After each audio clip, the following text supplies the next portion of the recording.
Hello everyone, welcome back to RCH Builders. Today my goal is what we're going to do is we're going to try to rip up all of the floors in here. So many of them are rotted and there's still a couple more layers, so we're just going to go ahead and rip up the rest of them.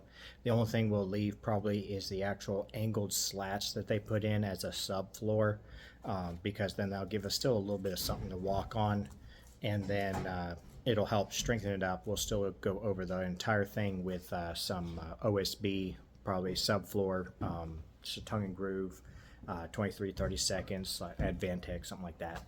Is generally one that I really like. So we're going to go ahead and we're going to tear up all of the flooring that's in here so that we can get down to a sub base, and then we'll go from there, adding that on top. So that's what we're going to do here.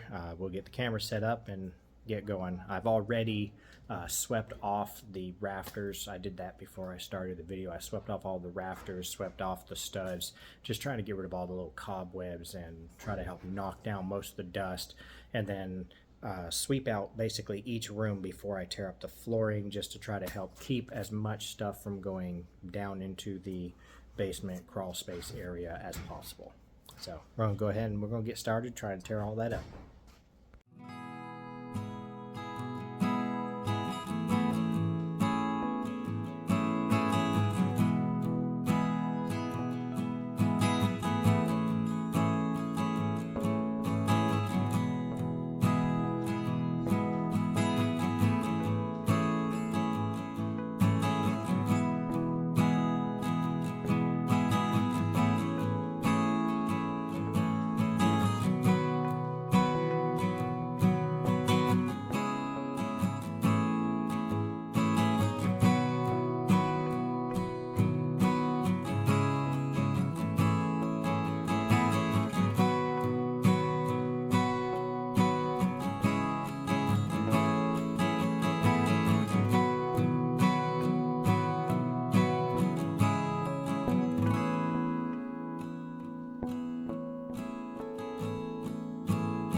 Alright everyone, so now we've got all of the flooring tore up. All we got left is this subfloor, and what we'll end up doing is we'll, before we put down the tongue and groove Advantech flooring, we'll repair spots that are missing and spots that are rotted out real bad.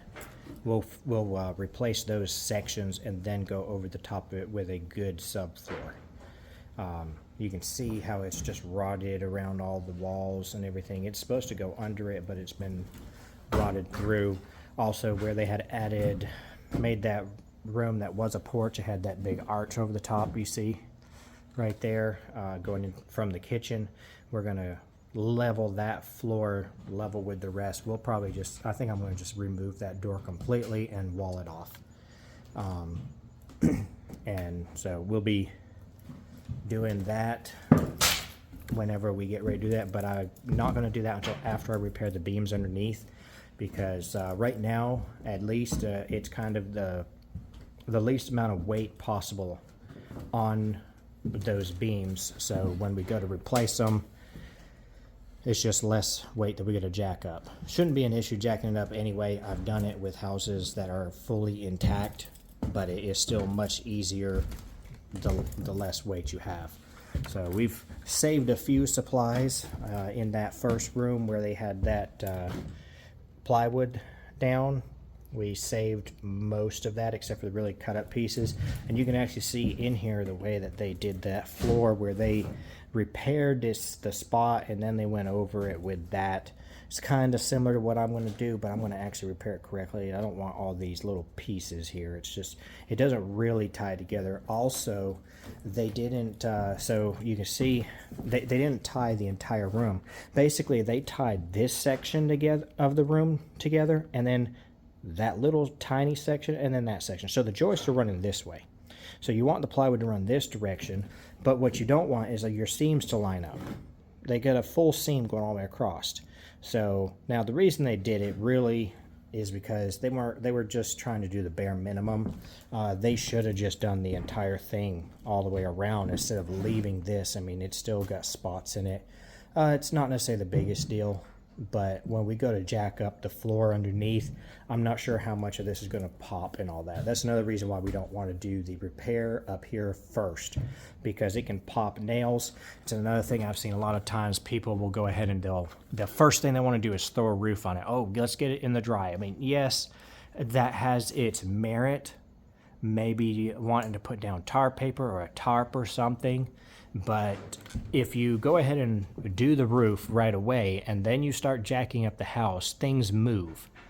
Nails move. Then you have shingles that start coming loose, and you're not going to want that to happen. So that's where I want to do the repair first. It's a much better finish in the end, and then go ahead and work on doing all those other things. That's the way that I'm going to do it. Again, like I say, is I'll simply do the repair underneath, then we'll do the roof and all that. So then we're moving stuff around. Also, I think I'm probably going to go ahead and rip the chimneys out before I do the beams underneath and possibly the walls that are not load bearing. Again, the least amount of weight you have possible. Also, with tearing out the chimneys, I would like to have where the foundation goes below and then splits up those girder beams underneath. I'd like to have those girder beams go all the way across. So I either would have to add them in later, or just rip the chimney down and do them at the same time I'm doing the repair of the beams. But what I'm also going to do is, so we've got the girder beams underneath that are going this way, and then we have the main beams coming across sitting on top of the girder beams. A lot of the main beams are damaged and are messed up, so I'm actually probably going to try to replace the main beams while the girder beam is still sagging. The reason is because with it sagging like that, those main beams, if I jack the girder up, that's going to apply a lot more pressure on the main beams. And if the more pressure you have, the more weight you have bearing down onto it, the harder it will be to fix it. So while it's in the incorrect spot, is the easiest time to go ahead and fix that. So hopefully that's what I'm going to try and work on next week, is trying to fix at least some of those main beams. I'm going to go down underneath as soon as I finish here, and I'm going to get some measurements to try to bring out the lumber I need to do that. And maybe I'll try to work on those with a guy while having a couple other guys starting to rip the chimneys out and getting those down. Because then we can replace those main beams and then jack the girder and the beams up all at once, because the girder's going to jack up the main beams. And we'll see, you'll see how the walls just move too. I might try to get a second camera set up top, where as we're jacking it up, you can see the bow in the wall just flex out of there. So I think that's it for today. We'll see you the next time. Hope you enjoyed watching. Like, subscribe, and ring that bell for notifications. Also, if you have any questions that you would like to ask a licensed builder, please go ahead and leave it down in the comment section, and I'll see what I can do to answer you, and possibly even do a video showing you how to do what you're looking to learn. So, all right, hope you'll have a good day.